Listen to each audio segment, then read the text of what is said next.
नमस्कार मंडळी, मी निखिल आणि तुम्ही पाहत आहात कायडे.com.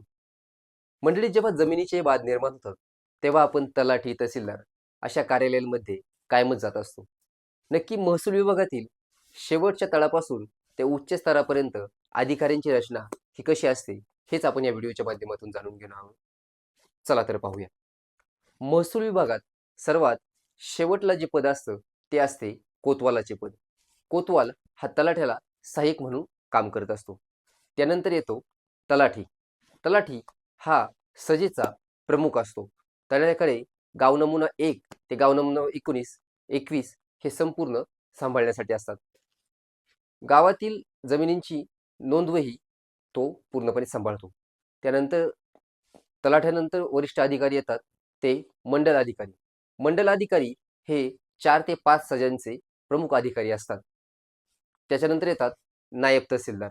नायब तहसीलदार हे तहसीलदारास मदत करण्यासाठी अधिकारी मानले जातात. त्यानंतर येतात ते तालुक्याचे मुख्य महसूल अधिकारी म्हणजे तहसीलदार.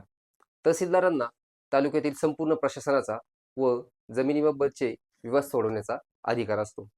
त्यानंतर असतात ते उपविभागीय स्तरावर उपविभागीय अधिकारी. त्यांच्याकडे एक किंवा एकपेक्षा जास्त तालुक्यांचा कारभार सांभाळण्यासाठी असतो. त्यानंतर जिल्हा पातळीवर येतात ते उपजिल्हाधिकारी, अप्पर जिल्हाधिकारी आणि सर्वात वरिष्ठ असतात ते जिल्हाधिकारी. त्यानंतर असतात विभागीय स्तरावर विभागीय अधिकारी. विभागीय अधिकाऱ्यांकडे जवळजवळ 5 ते 6 जिल्ह्यांचा कारभार असतो व त्यानंतर मंत्रालयात येतात सचिव आणि मुख्य सचिव.